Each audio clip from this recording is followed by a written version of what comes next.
Middle east के कुछ जरूरी अपडेट और दुनियादारी की कुछ और खबरों के अलावा इस वीडियो में हम अपने देश की थोड़ी सी राजनीति पर भी बात करेंगे। दरअसल 5 राज्यों में विधानसभा के चुनाव थे।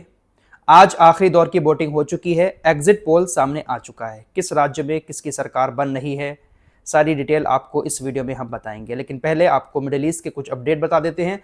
अमेरिका इजराइल से कुछ खबरें आ रही हैं, वो भी आपको जल्दी से बताने की कोशिश करते हैं। उसके बाद जाइएगा नहीं, भारत की राजनीति से जुड़ी इन खबरों को भी जरा सुनकर जाइएगा। पश्चिम बंगाल, असम और केरल जैसे राज्यों में एग्जिट पोल आने के बाद सरकार किसकी बन रही है, सबसे ज्यादा नजर पश्चिम बंगाल पर है। क्या ममता दीदी एक बार फिर से वहां पर अपनी सरकार बना रही है या फिर बीजेपी ने ममता दीदी के गढ़ में सेंध लगा दी है?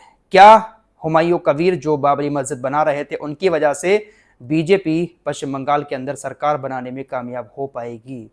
सारी चीजें आपके सामने डिटेल से रखेंगे, लेकिन पहले हेडलाइंस मिडिल ईस्ट की।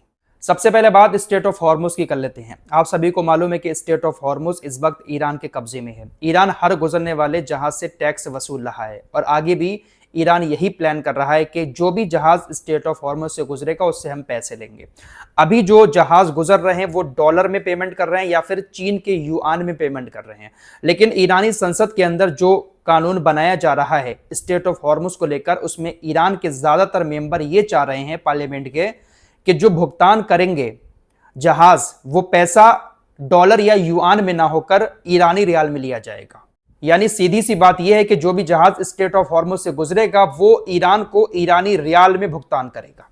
ईरान ना तो डॉलर लेगा और ना ही चीनी युआन लेगा। ईरान का मकसद ये है कि ऐसा करने से हमारा जो पैसा है वो काफी मजबूत हो जाएगा। दरअसल ईरान की करेंसी बहुत ज्यादा डाउन जा रही है, इसीलिए ईरान की संसद ने इस कानून को बनाने के साथ इस तरह का फैसला लिया है। ईरान पूरी तरह से यह तय करके बैठा हुआ है कि स्टेट ऑफ हॉर्मुज को अब खोलना नहीं है। जो भी जहाज गुजरेगा उससे पैसा वसूलना है।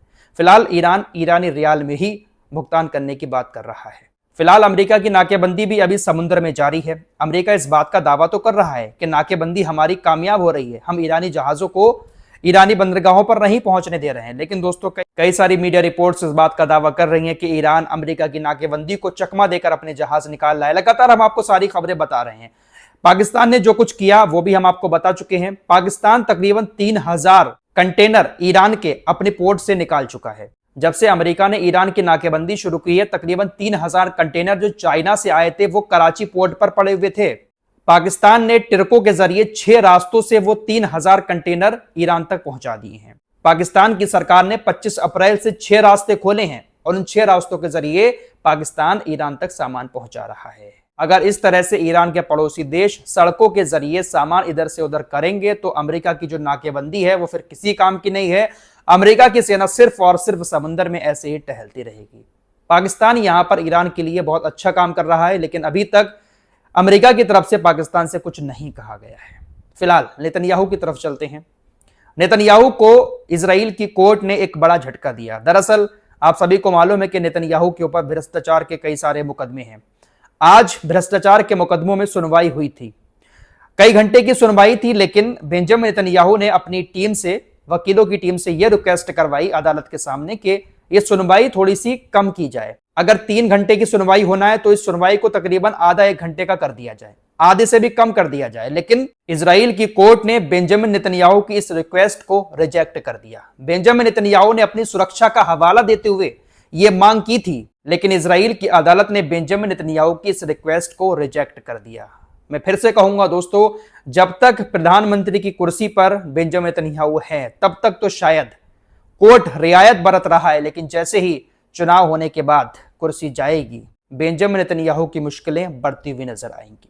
अपने देश के चुनाव पर बात करूंगा, लेकिन एक खबर आपको अमेरिका की और बता देता हूं। अमेरिका के हाथ एक बड़ा खजाना लगा है। यूएस जियोलॉजिकल सर्वे ने 28 अप्रैल 2026 को एक स्टडी पब्लिश की है, जिसमें इस बात का दावा किया गया है कि अमेरिका ने तकरीबन 23 लाख टन लिथियम की खोज कर ली है। अमेरिका ने अपालाचियन माउंटेन में लिथियम का एक विशाल भंडार खोज निकाला है। अमेरिका ने ये जो 23 लाख टन लिथियम की खोज की है, इसको अभी माइंस करके निकाला जाएगा, खुदाई की जाएगी। हालांकि ये दावा कर लिया गया है कि तकरीबन 23 लाख टन लिथियम है, और ये लिथियम इतना है जितना अभी अमेरिका के अंदर खपत हो रही है, उसके हिसाब से ये लिथियम तकरीबन 328 सालों तक अमेरिका इस्तेमाल कर सकता है। अमेरिका को जितना लिथियम मिला है, इस लिथियम से तकरीबन 13 करोड़ इलेक्ट्रिक गाड़ियां या 16 लाख ग्रिड स्केल बैटरियां पावर हो सकती हैं। एक बहुत बड़ा खजाना अमेरिका के हाथ लगा है। यूएसजीएस की नई असेसमेंट में इस बात का दावा किया गया है। दोस्तों, कुदरत का निजाम तो देखिए, इसी जमीन के अंदर जिसके ऊपर हम अपना पैर रखकर चल रहे हैं, इसी जमीन में कुदरत ने सारे खजाने गाड़ रखे हैं। सोना, चांदी, यूरेनियम, लिथियम, पेट्रोलियम, सब कुछ इस जमीन के अंदर है। फिलहाल अपने देश की राजनीति की तरफ आते हैं। सबसे पहले बात पश्चिम बंगाल की कर लेते हैं। पश्चिम बंगाल ममता बनर्जी का गढ़ है। बीजेपी यहां पर सेंध लगाने की कोशिश करती है लेकिन जीत नहीं पाती है। लेकिन इस बार लग रहा है कि बीजेपी ने सेंध लगा ली है।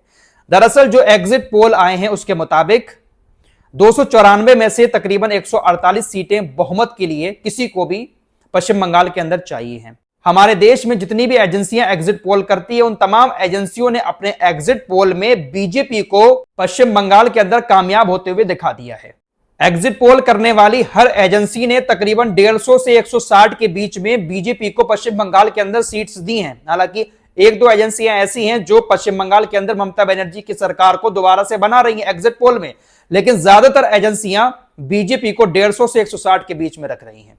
बहुमत के लिए कितना चाहिए है? 148 सीट, यानी पश्चिम बंगाल के अंदर बीजेपी बहुमत के साथ आती हुई दिखाई दे रही है। वही जो टीएमसी है उसको तकरीबन 120 से 135-40 के बीच में सीटें मिलती हुई नजर आ रही हैं। तो कह सकते हैं कि जो एग्जिट पोल आया है उसके मुताबिक पश्चिम बंगाल में बीजेपी क्या इस बार कमल खिला जाएगी? यह बड़ा सवाल है। बड़ा सवाल इस बात को लेकर भी है, हुमायूं कबीर जो बाबरी मस्जिद के नाम पर मुस्लिम वोट्स लेकर आए थे, क्या उनकी वजह से ममता बनर्जी को मुस्लिम वोट नहीं मिल पाया? एक मुद्दा जो बाबरी मस्जिद का उठाया था, कुछ लोग तो ऐसा भी कहते हैं कि यह मुद्दा बीजेपी की वजह से ही उठाया गया हुमायूं कबीर की तरफ से, ताकि बीजेपी ममता बनर्जी का मुस्लिम वोट कटवा सके।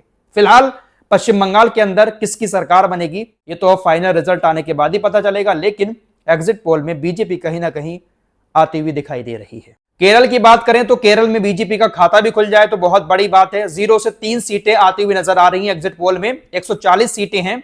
140 में से यूडीएफ तकरीबन 80 से 90 सीटें लेकर आ रही है और एलडीएफ तकरीबन 49 में से 62 सीटें लेकर आ सकती है। पश्चिम बंगाल के बाद सबकी नजर असम के ऊपर भी है। असम में भी बीजेपी का कमल खिलता हुआ नजर आ रहा है। असम में 126 सीटें हैं। 80 में से 100 सीटें लगभग बीजेपी की आती हुई नजर आ रही हैं। कांग्रेस की 24 से 36 सीटें आ सकती हैं और अन्य के खाते में 3 सीटें जा सकती हैं। यहां पर भी बीजेपी सरकार बनाती हुई नजर आ रही है एग्जिट पोल के मुताबिक।